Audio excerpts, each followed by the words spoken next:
Good morning. How are you all keeping? I hope you're doing great, and I hope you had a good Christmas celebration. So yes, this morning I just thought to come in and just share a few thoughts. And I have a question for you. What are you doing with that child?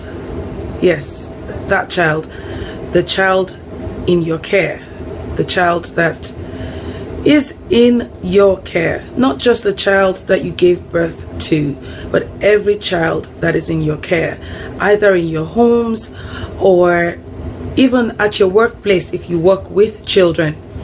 What are you doing with them? I ask because the saying goes that it is easier to build strong children than to repair broken men. So oftentimes I have come across a few times where as parents or as caregivers to children, because the truth is it's not only mothers who are caregivers, like everyone would know, but being a mom just automatically gives you that privilege. And there's some children who in certain circumstances do not have their mom as their primary caregiver. So the role of motherhood and the actual act of parenting are quite different things. So I'm talking about your role as a mom as well as the task of parenting. So in every way that you found yourself in the care of a child, what are you doing with that child? What do you do with that child day to day? What do you do with that child, every day? That's what I'm looking at. What do you do with them from when they wake up till when they go to bed? And the reason I ask is because everything that you do with them or what you're doing with them will add up eventually, and it will shape them. It will end up making them, or in the reverse case, destroying them. So you are a mom. You are doing things to your children, or when I say again mom and children, I mean you as a mother and every other child that is in your care, not just your biological children, but every child that you come into contact with, every child that you have that power of influence over. So whatever you do with them, you will forget, and they may forget, but the impact that it makes on them will stay with them for a good long time.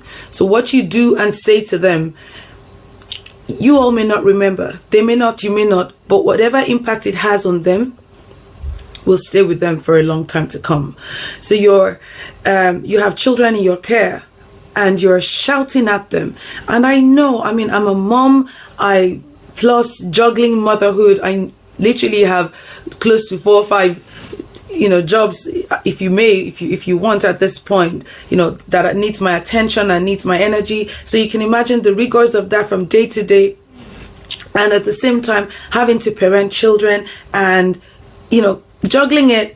I always say 21st century moms, kudos to us, we do have a lot on our plate, and it's very easy to snap. It's very easy to lose it when they start. When M&T start and they're bickering or arguing about something, or the sibling fights, all those cat and mouse fights that come up. It's so easy to it gets on your nerves, or they're not listening to you, or they're not doing what you ask them. There's so many things, and because you're already tensed, you're already worked up, you're already overwhelmed with something, it's very, very easy to snap just like that. You would snap just like that at any little thing. But what I always remind myself of is I may snap now, but if it impacts them in a negative way, I have just destroyed a bit of the work that I have done or that I am doing in my good times.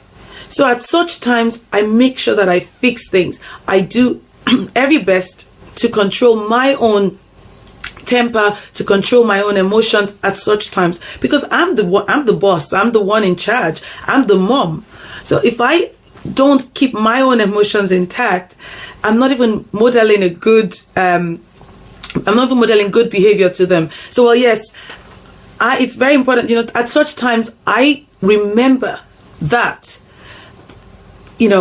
I'm building something, and that one moment of madness can destroy everything that I have built. So that if I ever catch myself, if at the moment I snap, I'm like, guys, okay, this time isn't a good time for this. And you can see I'm stressed or I'm tired or whatever the case is, and I make sure that I deal with it, because I don't want my children to be broken.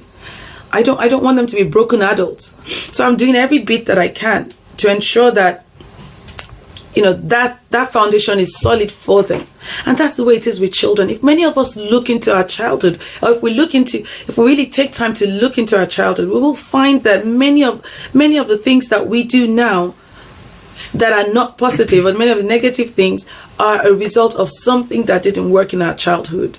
You would see children who had dysfunctional childhood, they grow up to have major problems in their adulthood, or they start looking for love in the wrong places. So it's very important. I know you're tired, you're stressed, but watch it. When you're about to snap or shout at them, watch it. Shouting is not a positive parenting tool. It is not even a parenting tool whatsoever. It's just a sign that you have lost your power, your parenting power at that point in time. It's not a parenting tool at all. I know that over time it has sort of become a norm, and we kind of feel like, oh, if you don't shout at children, they don't listen. No, they don't. If you don't shout at them, they don't listen, because you have been shouting at them, and they have become used to you shouting at them before they listen. So they will wait till you shout at them before they listen. We were having an interesting discussion with my friends there a few days ago, and we were saying that some moms, when you're out in public, you just give the children an eye, and sometimes they don't listen, even when you give them that eye that says stop it, or that or I'll deal with you when we get home kind of look and stuff like that, that they still go ahead to misbehave. And we're just kind of, chatting about it, like, why is that so? And, what I just said is, look, at such times, the child is used to you shouting. So they're waiting for you to shout before they listen. Because at home, they don't listen until you shout at them. And that's because of so many reasons. One, you haven't been consistent over time. Two, they know that, well, until mommy shouts, she's not serious. She doesn't mean it. So they wait till you shout before they really believe that you mean it. But it doesn't have to be so. It really doesn't have to be so. I mean, at your workplace, when you're given a warning about something, if you do something, you're given a warning, you're told, okay, you get 2 warnings and it's a dismissal or whatever, you know that they will pull through with it. So if you don't want to lose your job, you do whatever you can to adjust what's not working, or what you're not doing good. And that's the same way with children. It's the same way when you give them a warning, and they know that if mommy says stop it, and she's going to pull through with it, she's going to actually do whatever she says she will do, then they will listen. And when you do that over time, they get to understand that mommy doesn't have to shout for me to listen. I mean, look at a lot of times, I'm not all men, I'm not generalizing now, but you'll find that men, because they're wired differently, don't necessarily have to shout for children to sit up. That's because they say it, and whatever they're going to do is what they say. And when they say one thing, they follow through on it. And so the children know that is going to follow through on this. And when daddy says stop, they stop. But mommy's going to say stop 10 times, and she's not going to follow through. And so they don't listen. So it's very, very important that you follow through so that they listen. My point is, let's do away with the shouting, the yelling. Now, there's a difference between a firm voice. I mean, when the button is being pushed, there's a certain firm voice that I would use, and they know that, okay, mommy means business, without me having to shout. Shouting and yelling is completely different from a firm voice. So you can, yes, use a firm voice if you need to, but not shouting and not yelling. Shouting and yelling is a negative. It's negative, and it does no good. And you'll find that your children will become parent deaf. And by the time they are teenagers, you would find that you don't have that relationship or that bond or that control, that parenting and control that you should have, because you've lost that power with them over the years. And also, another thing is that when you're raising your children in a violent environment, you are setting them up for failure. Violence, it comes in different forms. Abuse in the home comes in different forms. There's the physical abuse, there's the emotional abuse, there's the verbal abuse. There's different forms of abuse. And raising a child in any abusive environment, or in any a violent environment, or an environment where abuse is the norm, is setting that child up for failure. You're setting that child for a troubled life. They're going to carry that with them. And unless they find help, or unless they know to seek help, and unless they do get help, you are literally digging their grave for them. So it's very important that you ensure that the environment you're raising your children in is a safe environment.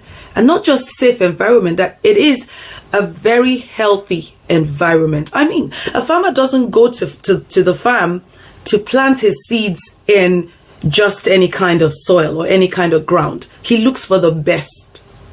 He does look for the best of soils. He looks for the best of grounds to plant his seed into. Why? Because he wants to have a great harvest at the end of the day. No one is going to go plant, no farmer is going to go plant his seeds in an environment where he's not going to yield great harvest at the end of the day. And that's exactly how it is. We are raising those children now. They are like seeds. And we are nurturing them. We are raising them. We are looking after them.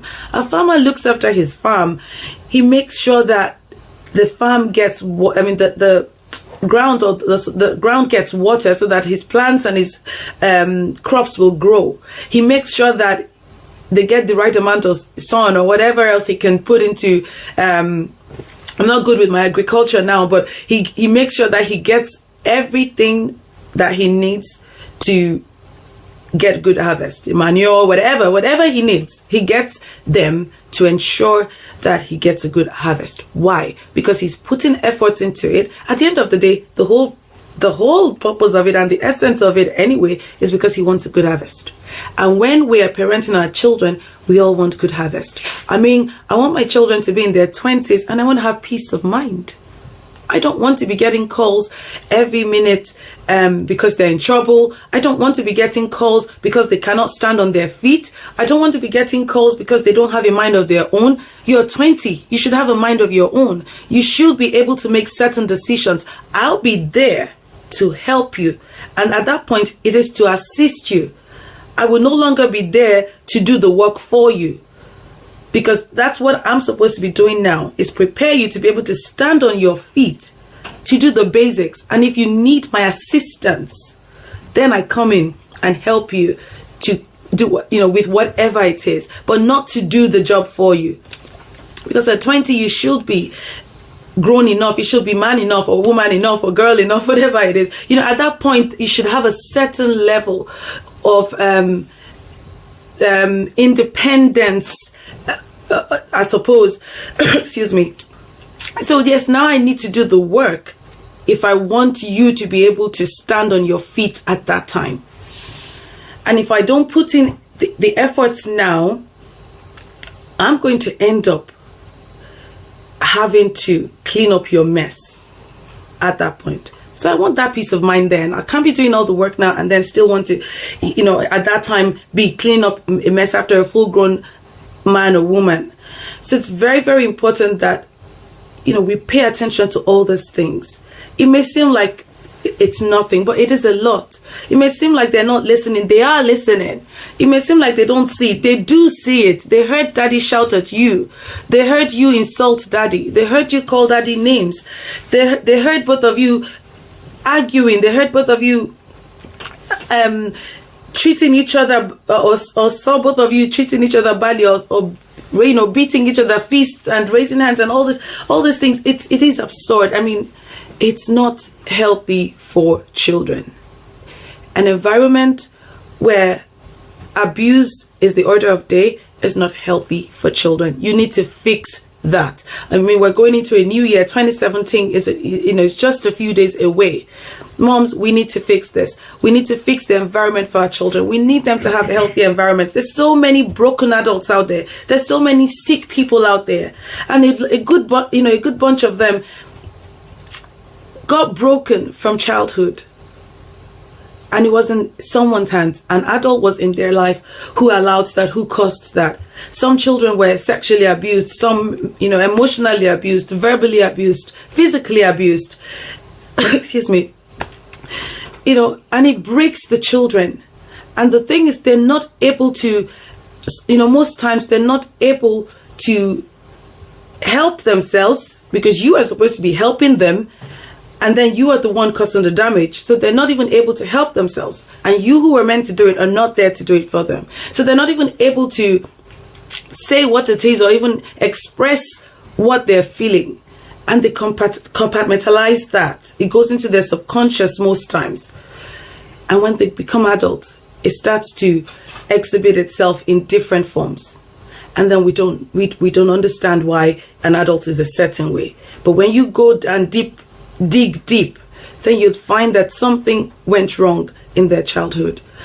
Your child is there, you don't give them your time, you don't listen to them, they don't feel loved, they don't feel cared for. You're just not there emotionally for them. Or they say things and you're quick to call them names, or you just shut up, you stupid, do this and that. I mean, there's certain words we shouldn't use with our children. No matter, I always say, you cannot pass a positive message with negative words. Negative is what it is, negative. Once there is anything negative, no matter how positive it is, the negative will always negate every positivity that is in it. So you cannot pass a positive message across with negative words. I mean, your child is doing something and then you're like, oh, just stop that, you fool. Or you don't know anything. Or could you ever think? And you just throw words. And these words hurt your children, but they can't even tell you that. And then they carry on these words around with them. You put them down. You crush their self-esteem because you're angry. And in 5 years' time, you're not even going to remember that you were angry. You're not going to remember what you were angry about. But those words that you've spoken to your children are already seeds that will grow at some point. And then you find some teenagers become rebellious and you're wondering what happened. Something had gone wrong somewhere. And you didn't realize it. But when they become teenagers and they start to rebel, then you think teenagers are demons. No, they're not. They're not demons. It's just something has gone wrong. Even little kids, 2-year-olds, 3-year-olds, when they throw tantrums, they're not getting at you. They're not just being bad children. They're not. No, it's just there is something that is bothering them and they don't know how else to express it. It's just the same with you and I. When you are stressed out, little thing would trigger off anger in you, or you would snap. When you're stressed, the same thing you would laugh at, you may just snap at. So imagine it. Children don't know how to express themselves either. Or sometimes, and they just throw tantrums, or teenagers just go rebellious. So a lot of times when children start to misbehave, it's more because they are overwhelmed by big emotions that they cannot express. So it's time to sit them down and try to work things out, not add more to it by labeling them as bad children or punishing them some more. Why? Because you think that they're just being bad kids. No, they're not. Sometimes you need to sit down and try to work out what hasn't happened. So anyway, back to what I was saying. First thing is you need to provide good environment for your children. 2017 moms, let's do this. Let's provide good environment for our children. If we all can do this, with our little drops of water, we can start to make a mighty ocean in the big world out there. We are the hands that rock the cradle. I can say that enough, that We have the power to change the world. Motherhood is a powerful tool. It is a massive, massive, massive tool that we can use to effect change in the world. And it lies in your hands. The power lies in my hands. I can't do it alone. Not one mom can do it alone. We all can do our bits and then start to make things happen in the world. Because the people who are out there causing trouble were raised by a mom, by a mother. They were raised in an environment that shaped who they became. And then they're creating trouble for the rest of us in the world. So moms, let's pay attention to this in the new year. Let's clean up our environments. Oh, also you bring people into the house. That's one big thing I have learned this year and in the few years just gone past, especially this year, is that you must be very mindful of who you bring into your own home, of who you bring into your space. Because that space is your space and your children's space. And at the moment, you are doing work with your children. Parenting is work. And you are working on your children. You are working with your children. A farmer, I used an example of a farmer earlier on. A farmer will not bring just any kind of animal into his space, his farm. Wouldn't allow just any kind of animal on his farm. Why? Because he knows some of them will destroy his plants, and he has put in work into it. So he kind of guides his farm. Why? Because he doesn't want it to be destroyed. It's the same way. People, sometimes they may have good intentions, but their values may not be the same as yours. And they'll come in, they will drop something in there that could ruin the work that you are doing. And sometimes they just are not right for your environment. Their orientation isn't right for your environment. Their thinking isn't right for your environment. Their mindset isn't right for your environment. And they will come in and contaminate your environment and your children's environment. So in cleaning up your environment, you need to, ensure that it is healthy for them in so many ways. That love rules in your home. That peace rules in your home. So between you and daddy, that you are in charge and that you are controlling that space. That you show your children love. That they're not seeing violence. That they're not seeing you abuse each other in any way. And that you are not abusing them as well. And also that the people you bring into that space do not come in and abuse your children. Or do not just come in and pollute your environment in different ways. So it's very, very, very, very important. I can't say that enough. I just can't say it enough. And I thought I'd just share that this morning with us as we're preparing for 2017. That just few things that we can do to help ourselves. It's very, very important. Let's raise children. Let's raise children that will not have to recover from their childhood. Children aren't meant to have to recover from their childhood. Their childhood is meant to be filled with beautiful memories that will help them reach their highest potentials in life. I mean, it's just like a faulty foundation. A faulty foundation will not hold the house for too long. It would have to be rebuilt. And that's the same way it is for your children. You are building their foundation. So it's very important that you put every little bit, every detail, attention to details, every little bit counts. Pay that attention to it now. So that they wouldn't have to rebuild it when they wouldn't have a need to rebuild it when they grow older. Let's raise children. Let's rear children that will not have a need to recover from their childhood. When you have to recover from something, it means that you're not, that thing isn't good enough. I mean, I've had health challenges and this year and a few years back, but especially this year, I had health challenges that I needed to recover from.